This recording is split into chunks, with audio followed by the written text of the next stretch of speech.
او تابعداري نه کوي نو دا مینه دې دروغجنه ده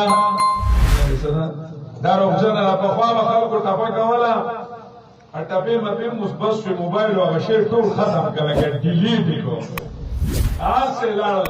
پخوا به یې ماشومانو به یې کوڅو کې لوبې کولې وی ډبله به راو کور کوټینه یې راو داسې خبرې به یې کولې. اوس ماشومان هم چې پلار یې رارسوي موبایل لاکه د الله بې هم د ماشومانو نه هېرې شوې.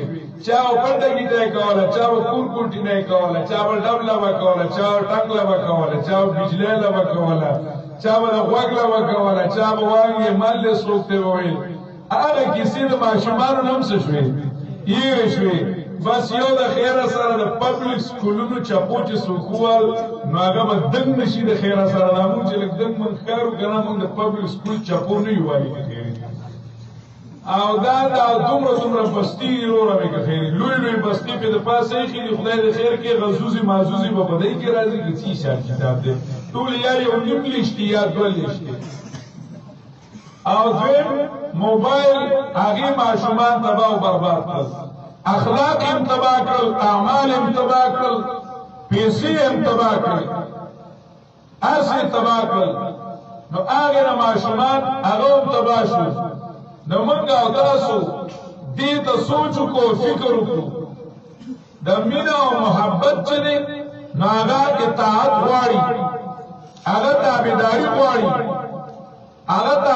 غواړي موږ سوچ وکړو داور دې خبرې کوو ځکه وایي هغه لو کان حبک صادقا لاطعته که دې مینه رښتینه وی نو د نبي علیه السلام سره به دې مینه کړې. ځکه فإن المحب لمن يحب مطیع چې څوک چا سره مینه کوي نو د هغه رنګ په ځان باندې چړاوی. یو بزرګ عیسی شیر صاحب رحمه الله تعالی و بیانول. یو بزرګ هغه لاړو یو نوم یې خور شوی یو بزرګ نوم خور شوی نه یو مرید والا ملاقات ته لاړو. چې لاړو د هغه ملاقات ته نو هغه ناست دی او ږیره خرئ هغه بزرګ څه خرئ ږیره خرئ نه بزرګ هغه مرید چې کوم لاړ ها حیران شو. هغه ته وایي هغه ریش مې ته راشي یا داسې کې استاد ږیره خرئ یعنی مطلب پښتانه وایي نوم دې پاټک په دروازه لګېدلی دی یو عمل دې دا دی کوم ځای پورې مشهور یې او خرئ ږیره. هغه ته ډېر په هوښیارتیا لکه زمونږ د خلکو وویل وی آغا ریش میں تراشم لیکن دل مردمان میں خراشم. وی او ګیره خرې ما خود چا زړه مې ازار کړی نه دی. اوس هم خلک وایي که نه سبا د چا زړه مې ازار کړی نه دی. ګیره خرې ما خود چا زړه مې ازار کړی نه. هغه ته وایي خان وی دل مردمان میں خراشی لیکن دل رسول اللہ میں خراشی. د خلکو زړه مې نه دی ازار کړی خو د نبي علیه السلام زړه ته په نوکونو لګېدلی او راکاږي. د نبي علیه السلام زړه نه ازاروي د هغې فکر درسره نشته. الله تعالی دې زموږ ټولو مسلمانانو بېګیرو مسلمانانو له د ښایسته ګیرو توفیق ورکړي. او ډېره بهتره خبره ده د نبي علیه السلام مخ باندې څه وه بهتره خبره ده د تاوانونو نه هم خلاص شي او ښکلې به هم شي. ځکه چې هېڅ یو ګیرور چا نه د جومات نه شړلی دی نه د حجرې نه او نه ښځې د کوره شړلی دی بلکې د ټولو نه زیات قدر یې د ده کېږي لکه. الله تعالی دې موږ ټولو له د ښایسته ګیرو توفیق راکړي. دا د نبی علیه السلام سنت نه دا د الله حکم هم دی.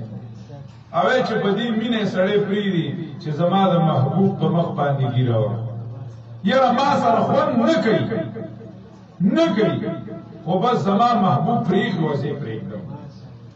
پرېږدول دا نورې خبرې خوند کوي نه کوي هغه پرېږدوم خو زما د محبوب په مخ باندې څه وه ګیره وه.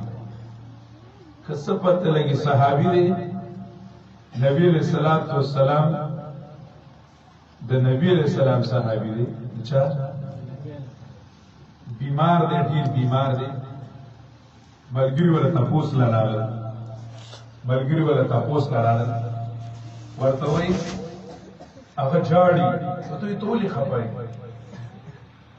هغه ولا تسلی ورکړي هغه ملګری ولا څور کوي ولتا ته نبی علیہ السلام نو ویلي چې خذ من شاربک ثم اكله عليه حتى تلقاني على الحوض برید خرایا نبی علیہ السلام صحابی کوئی برید کټ کاوا او پدې سنت باندې کلک اوسېګا کې دې تر دې پورې کلک اوسېګا چې ما سره په حوض کوثر باندې ملاو شي صحابي دوی چې کوم نه ملاو شي هغه ملګری وته وي ساته خو نبی علیہ السلام ویلي چې په حوض کوثر وس کېږي ملاوي تاسو سره د سلام نه اته خو د جنت زیره سکړه در کړل وګدا خبره ده او عالمان د حدیث دلالت ذکر کوي چې یو سنت او سنت عادي سنت او پاغي باندې نبی رسول الله متوي چې بدی سنت کلک وسیګا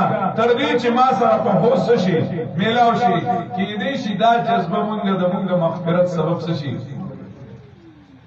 زمون د مغفرت سبب وګرځي ویسا شیخ صاحب رحمه الله تعالی روایت ذکر کو وی یو صحابي داغه په دې ځواني زخوا نور ګیره نه و دې زخوا یو